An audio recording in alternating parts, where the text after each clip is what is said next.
Recording. ये example के द्वारा हम समझा रहे हैं इस सरफेस पर क्या हो रहा है, म्यूकोसल लाइनिंग पर। ठीक है, तो ये म्यूकोसल लाइनिंग पर सबसे पहले म्यूकोसल मेम्ब्रेन में आपका म्यूकोसल लाइनिंग में आपके फेगोसाइट्स होते हैं। ठीक है, फेगोसाइट्स जो है वो आपका या तो सेल को एनगल्फ करके वही नष्ट कर देगा कंप्लीटली पैथोजेंस को। अगर वीक हो पैथोजन जिसका डेली एनकाउंटर हो रहा है, ये अभ्यस्त हो गया है, ओके, सो उसको नष्ट कर देगा फेगोसाइटोज करके। द सेकेंड टाइप, अगर pathogen is stronger and phagocyte और बहुत ज्यादा मात्रा में है, माइक्रो ऑर्गेनिजम्स जल्दी मल्टीप्लाई कर गया, फेगोसाइट्स जो है उलझ गया इससे अकेले, फेगोसाइट तो कुछ नंबर में, ये आ गया बहुत मल्टीप्लाई करके लाखों हो गया, बहुत ज्यादा संख्या में हो गया इन्फेक्शन, तब फेगोसाइट्स जो है क्या करेगा, ड्यूरिंग द फेगोसाइटोसिस ये क्या कर रहा है phagocytes, it is releasing chemokines. Chemokines जो है सिग्नल देगा फॉर द कीमोटैक्सिस। ठीक है, chemotaxis of neutrophils, B lymphocytes and T sir chemokines के बारे में क्या बताए थे? कुछ आवाज नहीं है। हाँ हाँ, साइटोकाइंस तो समझते हैं कि सर हाँ ये ह्यूमरल कंपोनेंट है, और ये कीमोकाइंस कीमोकाइंस जो है these are the chemical messenger which recruit the immune cells to the specific location. ये अब इसका स्पेसिफिक लोकेशन है जहां पर पैथोजेंस है, तो यहां पर एक्शन होना है। ओके, तो to this site the chemokines, क्योंकि फेगोसाइट्स यहां पर है, कीमोकाइन का मात्रा यहां पर ज्यादा है। ओके, ये फिगर में नहीं दिख रहा है यहाँ पर, लेकिन यहाँ पर ज्यादा है। सो द कीमोकाइंस जो है वो अट्रैक्ट करेगा न्यूट्रोफिल्स को, B lymphocyte and T lymphocyte. In normal condition neutrophils and these cells of the blood will not come out of the capillaries, they do not come out of the capillaries under normal circumstances. Okay, under the influence of chemokines they go to the site of the infection. Clear है Sneha? These are the chemokines. Yes another class of molecule, इसलिए confuse मत करोगे, जो है cytokines. Cytokines क्या कर रहा है, साइटोकाइंस जाकर के it is working as a ligand and it is going to a receptor, specific receptor से बाइंड कर रहा है, जो कि प्रेजेंट है आपका कहां पर, टी सेल के ऊपर, बी सेल के ऊपर। ओके, और उसके बाद उस रिसेप्टर के द्वारा साइटोकाइन जब बाइंड होता है तब signal transduction cascade, signal transduction pathway initiate हुआ, as a result of which either that cell type will be differentiated into another cell type or that cell will start secreting a molecule, secretory molecule, जैसे कि antibody. तो ये तो cytokine है। तो अभी पहले ये कीमोकाइन सिक्रीट किया फेगोसाइट्स, जिसकी वजह से neutrophil will be attracted to the site of the infection. Now अब जब फेगोसाइटोस, इतना क्लियर है आप लोगों को, आगे बढ़े सेकेंड स्टेप। यस सर साथ ही साथ फेगोसाइट्स जो है कीमोकाइन जब रिलीज कर रहा है, तो फेगोसाइट्स, जब फेगोसाइटोसिस प्रोसेस चलता है तो some of the fragments of pathogen, यानी प्रोटीन फ्रैगमेंट्स या उसका structure, component of the pathogen, उसका प्लाज्मा मेम्ब्रेन का प्रोटीन के साथ, okay, the fragment will be presented on the phagocyte cell surface with a receptor. ये पूरा एक टॉपिक है आपका, ये हम बाद में पढ़ेंगे। इसको बोलते हैं antigen presentation, and the cells are called as antigen presenting cell, in short APC। सुने हो नाम तभी, एंटीजन प्रेजेंटिंग सेल, एंड नहीं सुने हो एंटीजन प्रेजेंटिंग सेल का, क्योंकि देखो एंटीजन जो है बी और टी लिम्फोसाइट्स, जो हम अभी आप तक आपको पढ़ा रहे थे कि आके रिसेप्टर से बाइंड कर रहा है, और ये इतना सिंपली होता नहीं है। एंटीजन जो है प्रेजेंट किया जाता है, परोस करके दिया जाता है बी और टी लिम्फोसाइट को। समझे?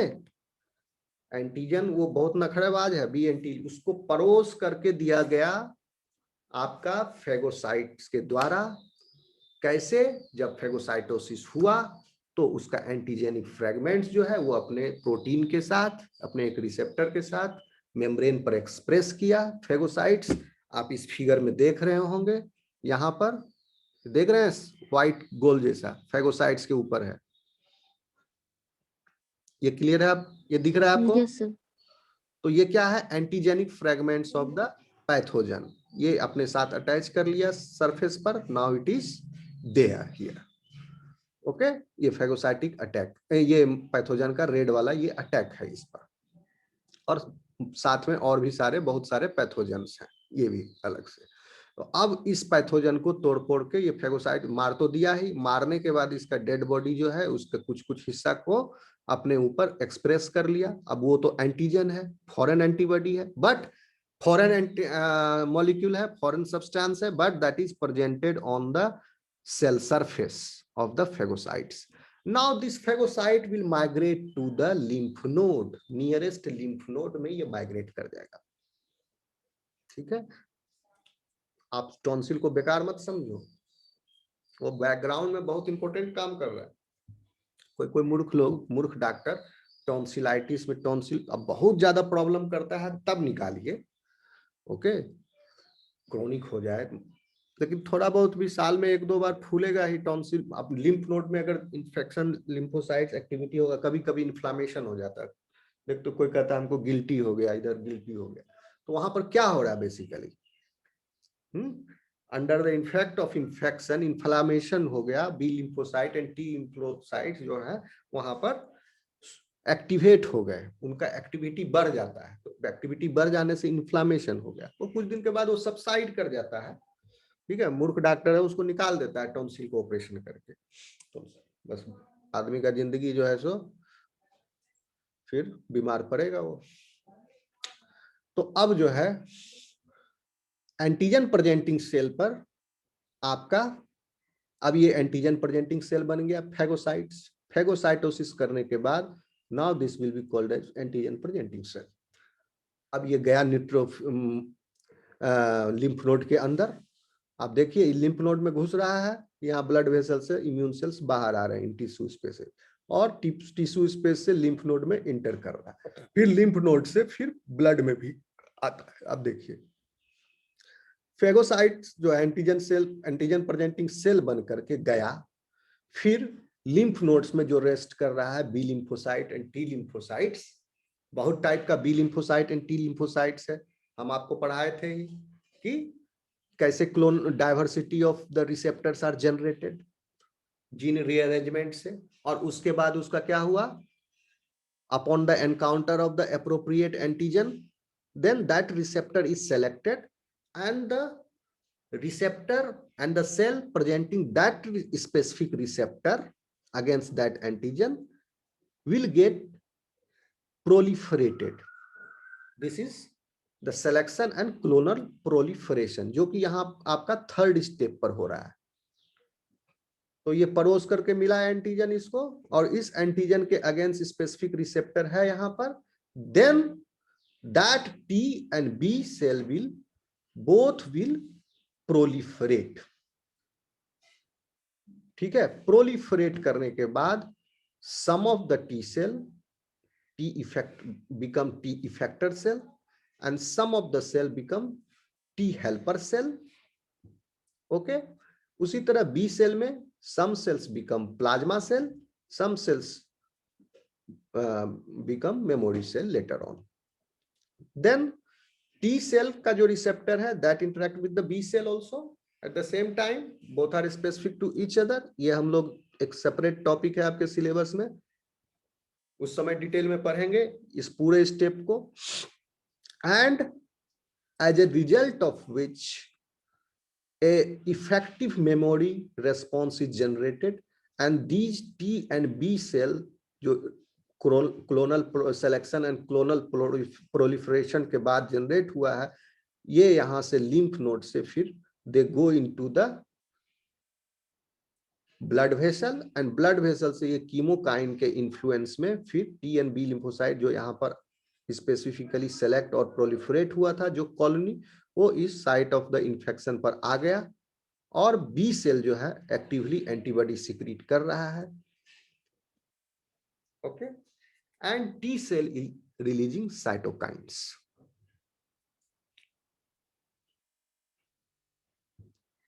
क्लियर है ये? किसी को कोई प्रॉब्लम है समझने में कहीं?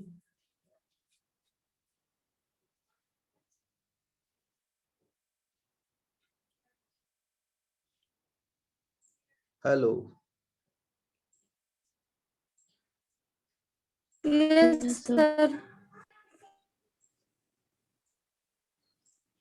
आवाज हल्का हल्का कट जाता था बीच में से। फिर कट गया आवाज? Yes, sir. क्या करूं, बीच बीच में हल्का हल्का कटता है। हल्का हल्का कटता है। अच्छा ठीक नहीं, रिकॉर्डिंग में ये ठीक रहेगा ये आवाज, ठीक है, देख लेना रिकॉर्डिंग। Yes, sir. आगे बढ़े। Okay sir, recording.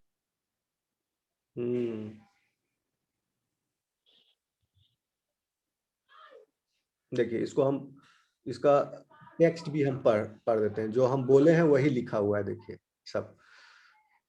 highlights the way in which this figure highlights the way in which the innate and adaptive immune responses work together to resolve an infection. In this example, bacteria breach the mucosal lining of the throat, a skin or mucus barrier, where it is recognized and engulfed by a local phagocytic cell. Clear है यहाँ first step में? Yes, sir. आवाज आ रही है मेरी? Yes Yes, sir. Cut भी रहा है क्या? अभी नहीं कट रहा sir.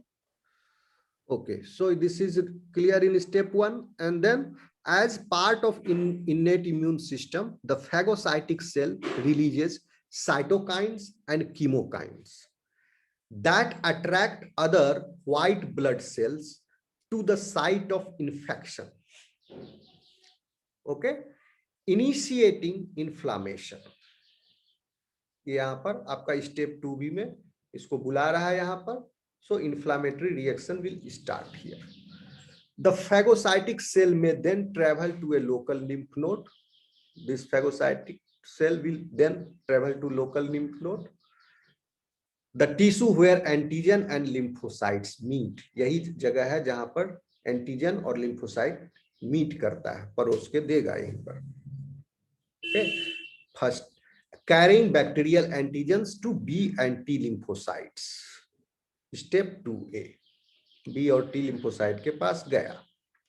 Those lymphocytes with receptors that are specific for the antigen, जो एंटीजन के स्पेसिफिक जिसके ऊपर रिसेप्टर है, are selected, खोजेगा उसमें कौन सा है, सेलेक्ट हो जाने के बाद उसी सेल को एक्टिवेट करेगा and begin the adaptive immune response by proliferating them. proliferate करके those cells जिसके ऊपर स्पेसिफिक रिसेप्टर है, some of the T cells will become T helper cells, and these T helper cells, why the name is because it helps to activate the B cells. ठीक है, B cell को भी काम करने के लिए T helper cell की जरूरत है. And clonal expansion of both types of lymphocytes occur in the lymph node. Step 4. This result in many T and B cell specific for the antigen, with the latter releasing antibodies, यानी B वाला antibody release कर रहा है, that can attach to the intruder and direct its destruction. 5A यहाँ पर the adaptive immune response leaves behind T and B cells available for future secondary encounter with this antigen. 5B memory cell बना. It is worth noting that memory is a unique capacity that arises from the adaptive responses. There is no memory component in the innate immunity. Clear है सबको? कहीं आवाज break की क्या मेरी? नहीं sir, आ रही है आवाज। ठीक है, okay.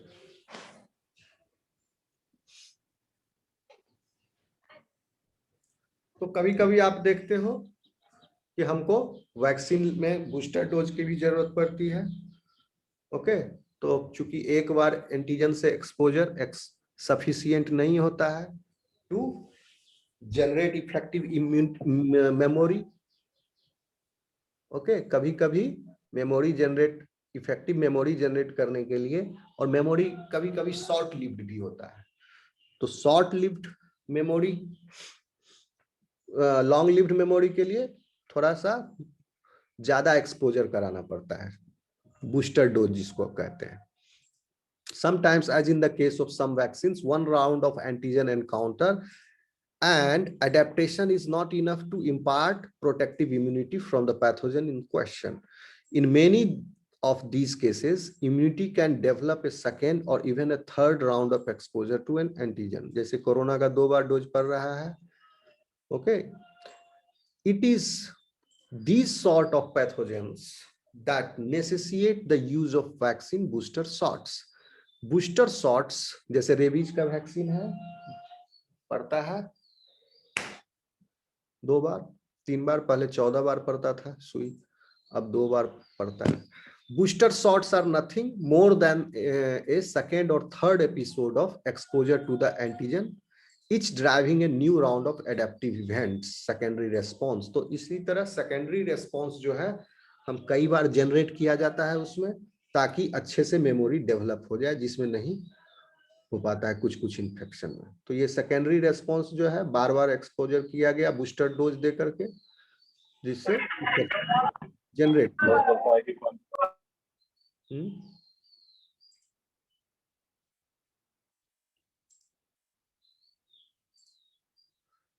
Okay, and refinements in responding lymphocyte population. The aim is to hone these responses to a sufficient level to afford protection against the real pathogen at some future date. Okay. अब आते हैं immune system की अच्छाई बुराई क्या है, ये हम देखते हैं। इम्यून सिस्टम अच्छा भी है, गुड भी है, बैड भी है और अगली भी है। बैड और अगली भी है। अच्छा कब है? जब यह हमारी बीमारियों से रक्षा करता है। बैड और अगली कब है? जब यह हमारा दुश्मन बन जाता है। तो ये दोनों सिनेरियो हम देखते हैं। The picture we have presented so far, अभी तक जो अभी हम इम्यून सिस्टम के को बारे में पढ़े, जैसे यहाँ पर हम देखें, ये तो बहुत अच्छा काम कर रहा है, हमको बचा रहा है पैथोजन से।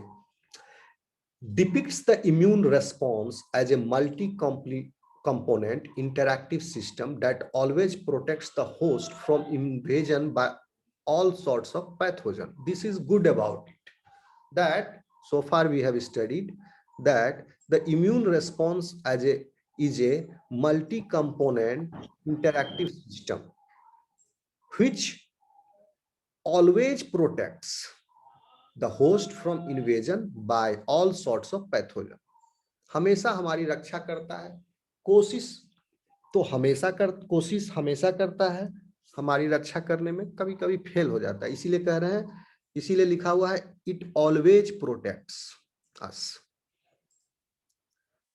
ठीक है, जहां पर प्रोटेक्शन नहीं मिला वहां पर भी योग कोशिश किया, पूरा फेल हो गया बेचारा।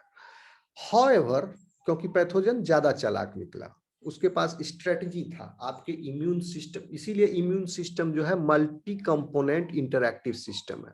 इसीलिए इम्यून सिस्टम जो है इवॉल्व हुआ है, इवोल्यूशन जब हुआ है इसका, तो मल्टी कंपोनेंट इंटरैक्टिव सिस्टम बन गया ये इवॉल्व होते होते। क्यों?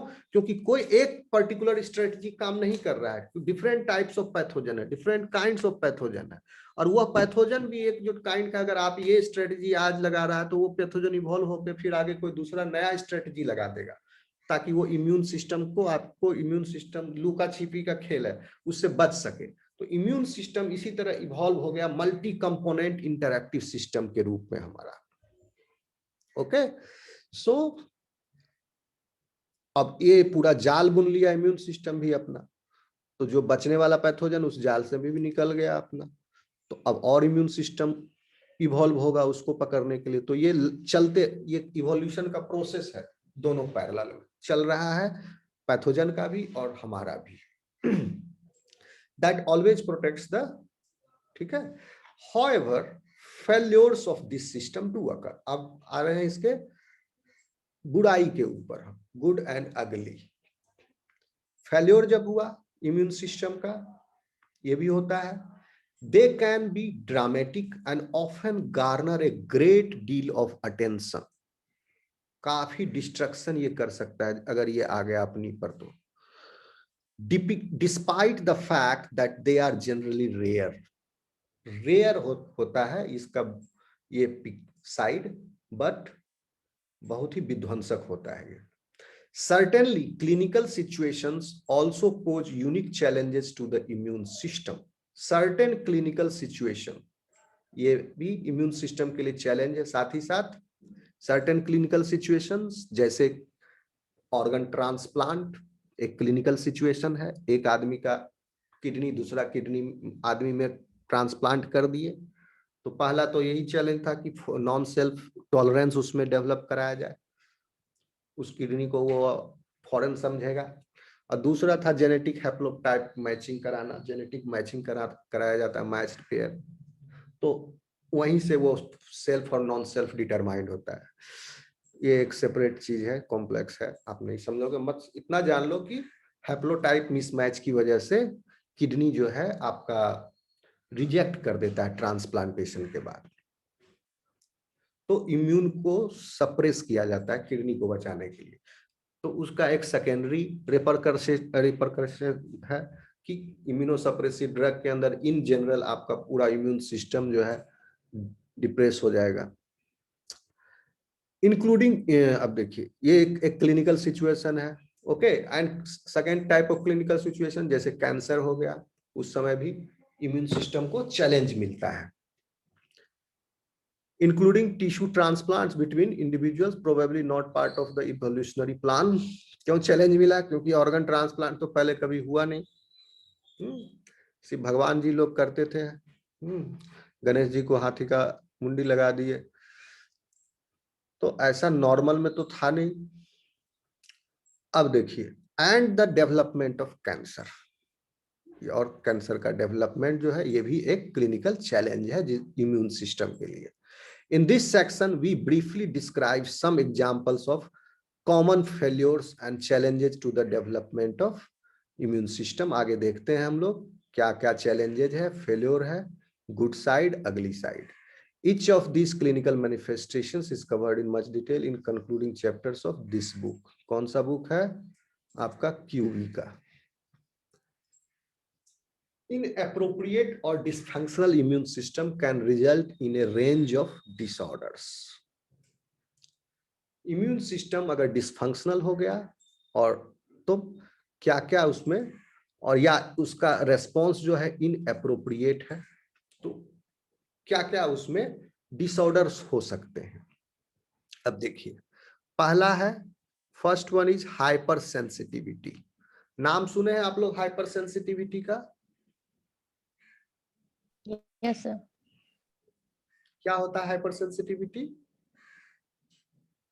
Any idea?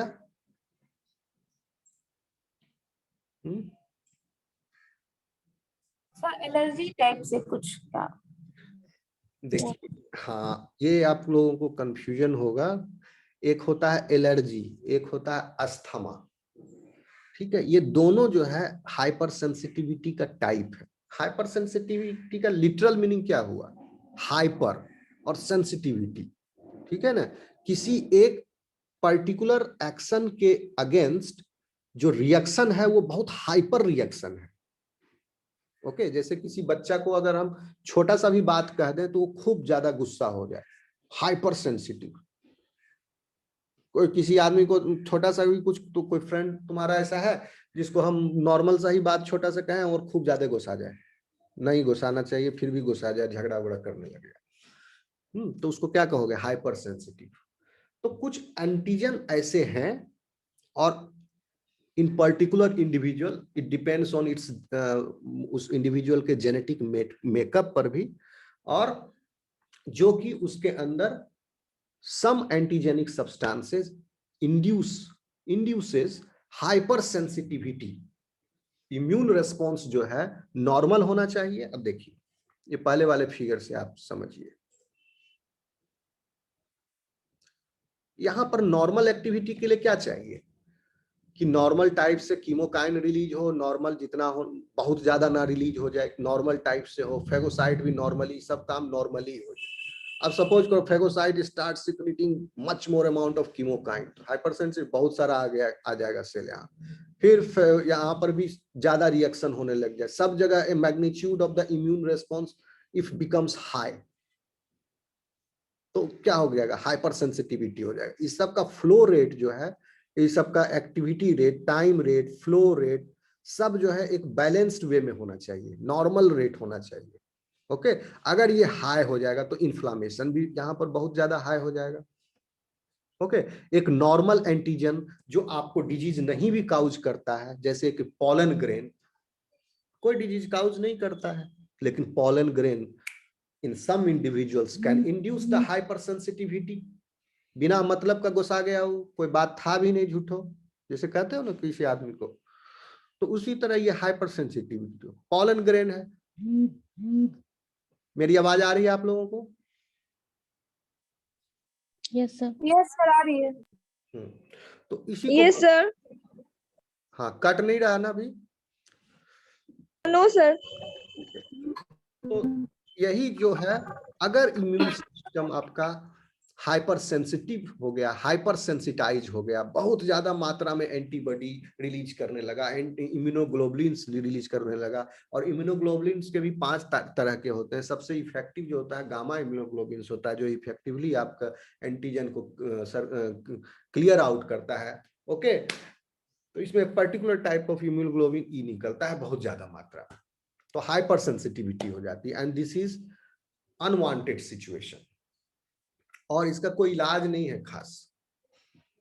ठीक है, ये जनरेट हो गया आदमी में, तो अब वो जब भी होगा रेगुलरली उसको इम्यूनोसप्रेसिव ड्रग लेना पड़ेगा।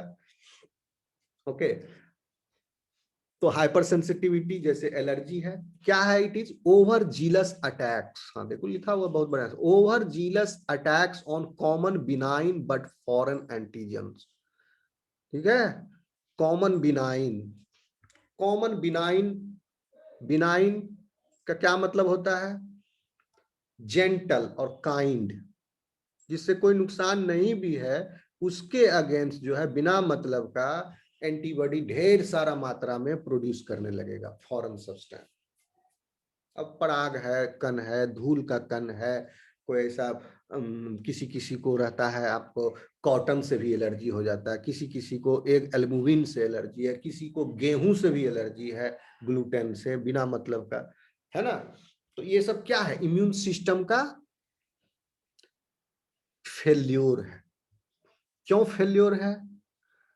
क्योंकि इसको immune system these substances, foreign substances को टॉलरेट कर जाना चाहिए था, इम्यून सिस्टम को टॉलरेट नहीं किया उस आदमी में, इम्यून सिस्टम डेवलप ऐसा नहीं हो पाया कि इसको हम टॉलरेट कर सकें। जो नॉर्मल इंडिविजुअल है उसमें टॉलरेट करने लायक वो डेवलप हुआ, इम्यून सिस्टम टॉलरेट कर गया।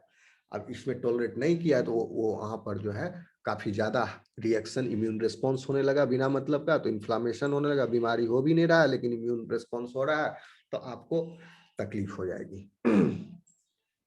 क्लियर है ये बात? अब एलर्जी, इसी में बहुत सारा एलर्जी हो गया against different types of. Asthma क्या है? Asthma, what is the difference between allergy and asthma? Anybody? कोई पता, कोई बता सकता सर है? अस्थमा में तो थोड़ा ब्रीदिंग लेने में प्रॉब्लम होता है। हाँ, वो तो डिजीज कंडीशन है ना।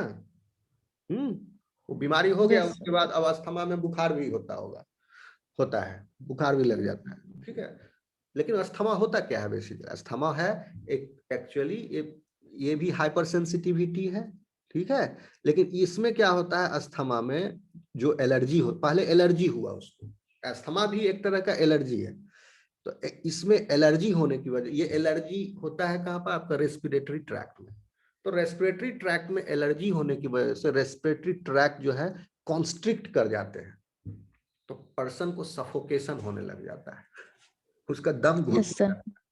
तो दम घुटने लगेगा, अब उसके जो रेस्पिरेटरी ट्रैक है,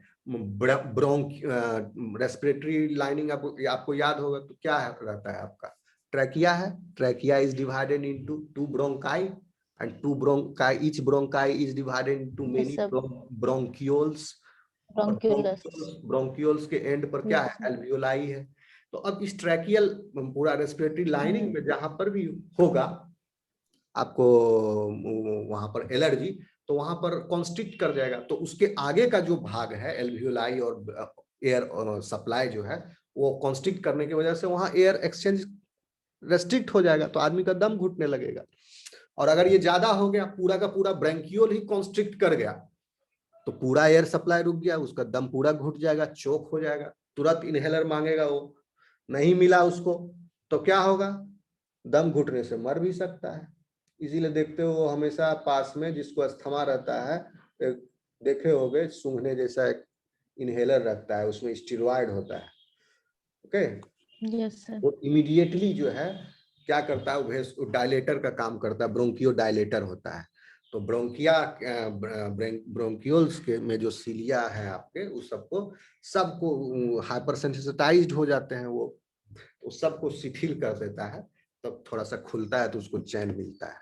okay, so this is asthma. Asthma is also special type of allergy, लेकिन वहां पर एलर्जी होने की वजह से, क्योंकि उसको लोकल में उसको दिमाग तो है नहीं टिश्यू को ना, कि ब्रेन तो है नहीं कि वो कॉग्निटिव सोच सके कि नहीं ये ऐसा नहीं हमारे लिए ठीक है।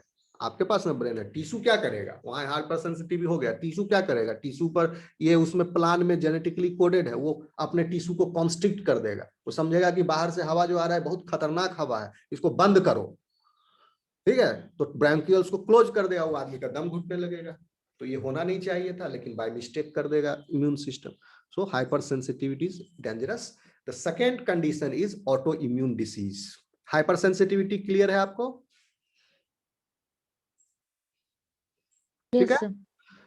द सेकेंड जो है dysfunctional immune response is you find in auto immune disease. यहां पर क्या है, नॉन सेल्फ प्रोटीन के against erroneous targeting of self proteins और टिश्यूज बाय इम्यून सेल्स। अपने ही प्रोटीन के अगेंस्ट टारगेट हो गया, कर लिया गया, हमारा इम्यून सिस्टम जो अपने प्रोटीन को भी टारगेट कर दिया, अपने सेल को, तो ऑटो इम्यून हो गया।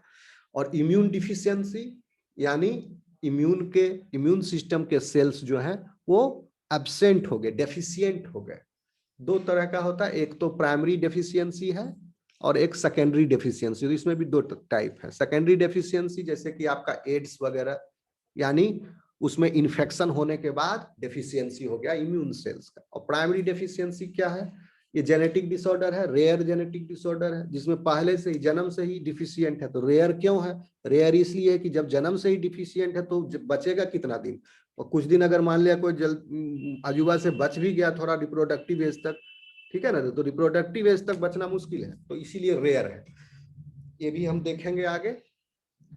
तो ये मेनली 3 टाइप का आपको जानना चाहिए। और 2 चैलेंज जो है क्लिनिकल चैलेंज, जैसे कि कैंसर और ऑर्गन ट्रांसप्लांट, ये भी हम डिस्कस किए हैं। ये 3 के अलावा अब देखिए, समझ में आ रहा है आपको?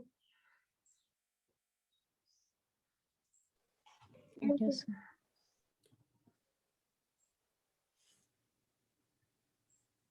Okay, so immune dysfunction occurs as a result of improper regulation that follows the immune system to either attack something it shouldn't।